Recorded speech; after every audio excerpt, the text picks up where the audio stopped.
Oh, man, I hate Mondays. Nah, man, it's Tuesday. Wait. What day is it? You know what day it is. Tuesday.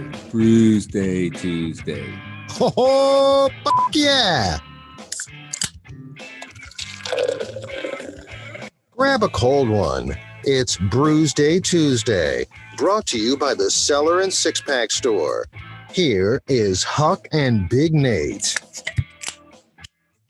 You got my leg. I think that's 5 out of 6. Yeah, your track record's pretty incredible. I'm a pretty good shot. Well, I've been doing this for 6 years.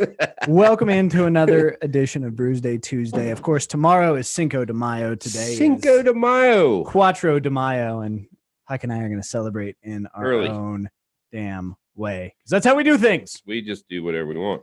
So let's start by jumping into the beer. I told Huck we're gonna do something new, and a little bit of a background. For my 100th episode of BS with Big Nate, I had a band on that I've had before. They're called the New Mutiny, and they sent me a gift box from a company called I Love Micheladas, who I think are out in California somewhere. That doesn't matter. I was welcomed to a beverage that honestly is one of my new favorite things, so I'm really excited to share it with you. But this is the Michelada mix. As you can see, it's already in my cup, and we're gonna go ahead and make these and drink them, of course. Traditionally, you use a Mexican lager, so I've got Modelo. Huck has Corona Extra.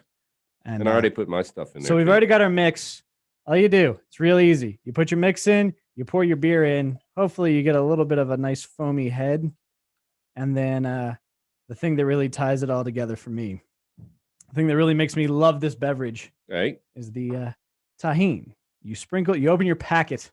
Yes, I bought packets of this. My packet of tahini. My bottle at home was almost empty. I've got my tahini. And then you just pour it on top. Nice little seasoning. If you want to, when they ship it out, they ship it with a garnish. It's a tamarind straw. But, use it all? Yeah. I mean, I do. It's up to you. No, I'm doing. I didn't have tamarind, so I got this chili mango. So I just drop that in candy. too? Yeah, go ahead. Ooh, it's foaming up. It's foaming. We're on an adventure. It's foaming. And then you drink. See this foaming. Yeah, I really should have learned Spanish for cheers. Is it salud? I think it's salud. I don't know. It's cheers, senor. Every time. So yeah, we went with options here a little spicier, a little redder. Doesn't suck. Doesn't suck. You know what? That's a ringing endorsement. I'll take it. Doesn't suck. All right. I like spicy things anyway. You do or don't? I do. Yeah. I do. Say this was kind of a game changer for me. I'm pretty sure I'll probably score it higher than you, but it doesn't matter because I'm pretty sure this specific beverage isn't on Untapped. We're getting a little adventurous here. You never know. I mean, it is a beer. It is a beer-based beverage. If only we had a way to look. Oh, wait, we do. We do. So, I just wanted to mention that our little summer dance worked. I know. 85 degrees last week. I mean, when we do a summer dance, you better watch out. You better hope we don't do another one. It'll be 105 in June. If you remember earlier back in February, we tried to trick nature into spring. Yeah. We went too small. That didn't work. But I think now we either went adequately big or too big. We'll see what happens here. But yeah, 85 degrees, break out that pool, get in the river. Yeah. So yeah, there's people making Michelada beers. So we just pick one and give them the score from the ones we made and pretend like we had the ones they made. We'll take credit for their work. Yeah, that's what I'm thinking. All right. That's intellectual property theft. Then we'll do that. We haven't stolen anything today day. I've never been accused of being an intellectual. So you know what? There's a first time for everything. There you go. Yeah, this is interesting. So, I don't mind Corona. Corona's good beer. I usually put a lime in it instead of a vat of hot peppers. So we've talked about this before. Go to cheap beers. And I've always mentioned Pabst is definitely my number one go-to. But I do love Modelo. Not the Modelo Negro, the Especial. Yeah, if I'm in a Mexican restaurant, and a lot of Mexican restaurants aren't really into craft beer. I mean, they just don't know. And but I'll usually have the Modelo or the Corona. And there's a couple of others they sometimes have that are pretty good. But I mean, the Modelo is always a good go-to. for Mexican beer. I'm a big fan of Modelo, of course. We should probably learn a little bit about Cinco de Mayo. If Okay, so it was a hijack it. It's named after May the 5th. That seems straightforward. So it actually was it's a celebration. Okay, so the Mexico borrowed a bunch of money from France to, I think, fight us, and they didn't pay it. So France, Napoleon III sent his army over there to collect the money. Well, no one thought it would happen, but they beat them. And so I think we helped, the United States helped as well, because they didn't want those Frenchies down there right across the border. And they defeated the French, Napoleon III's troops, and they celebrate that. And that's what it's all about. Well, something I've learned very recently, as of right now, actually, it's celebrated more in the United States than it is in Mexico. Yeah, they don't really care. It's it's associated with the celebration of Mexican American culture. So you know what? Going in, I was a little hesitant, but you know what? This is definitely for us, Huck. Yeah. Wow. This is good. This is nice. I'm kind of liking this. I might do this again. Particularly on a hot day, I find it's that tomato based. I don't know exactly what's in it, but that tomato base, and I think there's Worcestershire. It just hits right. And I should have thought ahead and made like some fajitas or hamburgers. Well, that's what I was going to say. I think this would go really well with like a big tray of fajitas. I can tell you, I got real experimental because you have to finish the whole bottle of mix in 7 to 10 days. I used it as a steak marinade. Oh, easily the best steak I've ever. I'm telling you what you should use that for is a chicken marinade. Oh, I bet it would be good on chicken. Marinate a chicken breast in that for like 2 days and then bread it and fry it. I bet that would be like odd tasting Nashville chicken. Hot Nashville really chicken. Good. I think it'd be good. I'm gonna have to hop into the kitchen. Maybe I'll get you to put half of that in a mason jar if we happen to have one laying around that's not still full of moonshine. We could do that. Yeah, we can get you. Ooh. We should hold on. We should do that show.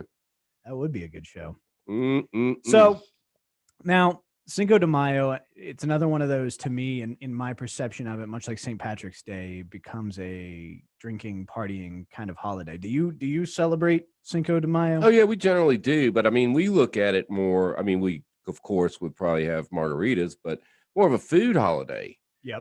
I don't eat on St. Patrick's Day at all the whole day. Maybe, I have a Reuben, but I mean, seriously, I think when I think of Cinco de Mayo, I think I'm going out and having me some really good burritos or fajitas or tacos. My wife likes those chili rellenos.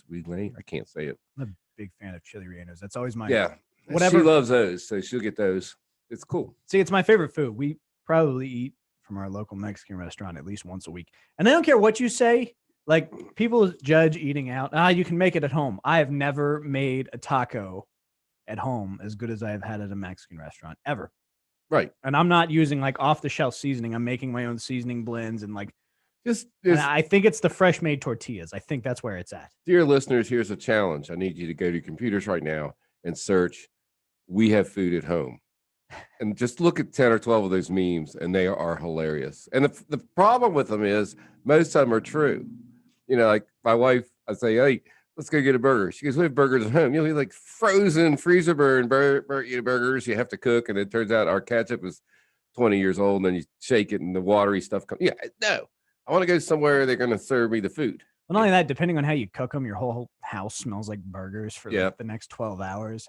Yep, that can be a problem. I always have that smell regret when I make certain things. Smell regret. Like turkey burgers, can't do it. Well, yeah, I love a good turkey burger, but cooking it in the house is not my thing. I'm not a fan. Okay, I'm not a fan of turkey burgers. Not really a fan of veggie burgers. No, even though they might be all right. I had a bean burger once that's pretty good, but I think it had jalapenos and cheese in it. I know what you're talking about. Those are like those black bean burgers. Those are actually pretty good. Yeah. But I have a problem with veggie burgers because the whole intent is to give up meat. Yeah, why are you trying to? So then you're going to eat something that's fake meat. Let's eat fake meat, and it's cooked on a meat. Commit or don't. Where's it cooked? On the same meat grill. Okay, sorry, lost that battle. Just get a salad. You're not going to win the war at this rate. Yeah, well, I get a salad. You know what I get? A steak salad. That's what I get. Steak fried salad. Chicken. Fried chicken salad. Yeah, those are good too. Shrimp salad. They're all good. The salad is secondary. I had a salad at the Bluegrass Barbecue in Pembroke where I'm moving. And the first one I had there had like 3 little pieces of lettuce and then all the vegetables and stuff on top. And I didn't complain because I loved it. The second one had the regular. I think they must have been short on lettuce that day. I didn't know they had salads. Oh yeah, everything there is delicious. I've been there once. We were on the way back from West Virginia, and our friends live out there, so we stopped in and met them at Bluegrass Barbecue, and I was blown away by the quality of the barbecue. Oh yeah, they were having some sort of open mic night that we were unaware of, and only one person performed, and like it was. She sat down, and it was like, oh, no one else is coming up, and then she went back up there, and it's like, this is just your concert now. Yeah, no longer open mic night. I was like, should I go sing? Susie and her banjo. Sorry, it is Pembroke. I can't tell 100% if you're joking because she did have a banjo. I know. I'm not joking. I've not moved in there yet. I've spent one night there, but we didn't have heat, so I spent an RV, which apparently is a huge crime in Pembroke. You can't sleep in an RV. So, even though there's like 1,000 of them along the river, I just saying. They're for looking. They're for looking, yeah. So anyway, I'll change the registration back to Botetourt, so they won't give me any of my tax money if I can't sit in it while it's there. And then, there you go. But yeah, it's really weird. Is like the town, I would play golf there, and it's like everywhere else in Blacksburg, you have a tea time. Oh man, we are so busy. We're so busy. Oh wow, I can squeeze you in at 121. You go up there, and it's like there's nobody on the course. I'm like, how are you so busy when nobody's on the course? But the reason is they're 9-hole courses. So not only do you have to worry about the people going off, they got to worry about the people paying 18 and come around. But I just wanted to bring up golf because on my last round, I did shoot 2 pars and a birdie. I haven't seen a birdie in like 5 years. I was going to ask you, but apparently you're just going to go ahead and brag about it anyway. Yeah. But I did shoot one other. Last time I golfed, I could not get it in that damn clown's mouth. Well, that's the thing, was I ran a miniature golf course in high school. It was a Holiday Inn. It was just like flat plywood boards with 2x4s on the side and some green carpet. But I mean, it was 18-hole course, 19-hole. I guess we had a clown, some kind of clown. It wasn't a clown, but it was some kind of hole you had to hit it in. And so, we had to leave it open every night from 6 to 9, 7 nights a week. And like nobody's in the hotel money. What did we do? We played putt all night. So I'm really good at putting, but I need you to swing your arm in front of me while I'm putting. Just stand. I need a distraction. You got to stand there like the windmill, that goes around. So I had to, that's the only way I can putt. It's my only positive golfing story was mini golf. The wife and I were on one of our trips to Virginia Beach, and it's the middle of winter, so nobody's there. So we had like carte blanche at one of those indoor mini golf courses, and I just kept betting her that we were going to go do something, and eventually she finally realized that I was hustling her because I just kept upping the stakes, double or nothing. Oh, mercy. And then like I think it was the 3rd or 4th time, I just completely demolished her. She's like, oh, you were good at this. Like, yeah, I don't know how you didn't know after 9 years together. We've been married a while. The other thing is, you ever play one of those miniature golf courses? I think usually they're at the beach and they're like multi-level, and some of the holes you hit your ball in the hole and it goes to somewhere else. And there's like 4 choices. Yeah. And then you got to go find your ball. I had a nightmare in my kids. This is probably 15 years ago. And I'm playing with my kids. I'm like, where's the ball? Where is it? Disappeared. Are we done? Yeah. I don't know. But anyway, that's interesting. But if you watch and there are pro mini golfers, they know exactly where to hit the ball. We used to mark a little pencil mark after we figured it out. We could play 18 holes in like 22 strokes because that's all we did all day, 3 hours a day, 4 days a week. Also learned to ice skate on the same platform because in the winter it was ice skating rink. So there you go. Yeah. That's what you do in the winter. So do you ever go out for Cinco de Mayo?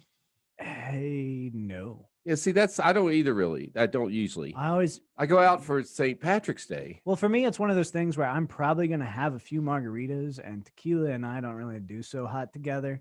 So we order out, and then we'll have margaritas in, and eventually we run out of margarita mix, and then it turns to tequila shots. Yeah. We never run out of lime, though, somehow. What's that? Oh, yeah, it's a country song. Tequila makes her clothes fall off? No, it's like margarita, shot. Oh, margarita, yeah. I think margarita, go home. It's true. Country. It's like in the top 20 right now, this song. Margaritas are the only ones where I run into it. It's like I have leftover liquor at the end.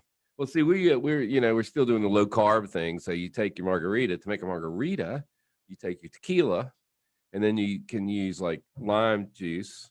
You can buy real lime juice, or you can squeeze like a whole lime into it. Then you put like a Trulia in it for sweetness. Put the salt around the rim, and then splash a little bit of soda water in it, and it's a pretty nice little drink. I said that's probably closer to what a traditional margarita is. Probably. Buying the probably the big old bottle of the mix that's neon green. Well, for a while, tastes like Gatorade. For a while, one of the big players was making low sugar margarita mix. One of the big players. I mean, Kroger, you get it everywhere. Food Line, whatever. I'll just give everybody a plug. Food City, get it anywhere. Anyway, but it was like 1 calorie per serving, and a serving was like 5 ounces, which I use more tequila than mix generally. I had one. We had a friend. Well, we still have a friend, but she doesn't come over so much anymore because she moved back to Mexico. But it was that can be a problem. It was it's a hell of a trip to come hang out with us. It was Sprite and tequila. That was, I guess, their equivalent to like a bourbon and Coke. Actually, really good mix. Mm-hmm. Sat rather light. Let's go ahead and theoretically rate these bad boys. You've of course got the Corona I Love Micheladas original brown, and I guess we got enough. We can go each try the other here before the next segment if we absolutely. But we'll rate these ones. All right, so maybe we're new ground here. I mean, I can't remember what I rated a Redeye, but I'd say this is pretty good. I'm going to give this a 4 out of 5. 4 out of 5. All right. It's my first try of a Michelada. I bet you that somewhere you can get one where they're making the mix, in maybe Mexico. I don't know, that you can actually get one that's not just bottled. I have to do some experimentation tomorrow and read call up on around. Yeah. Because So anyway, this seems like you're right. This is a good drink. I mean, and I don't think it has a lot of sugar in it either.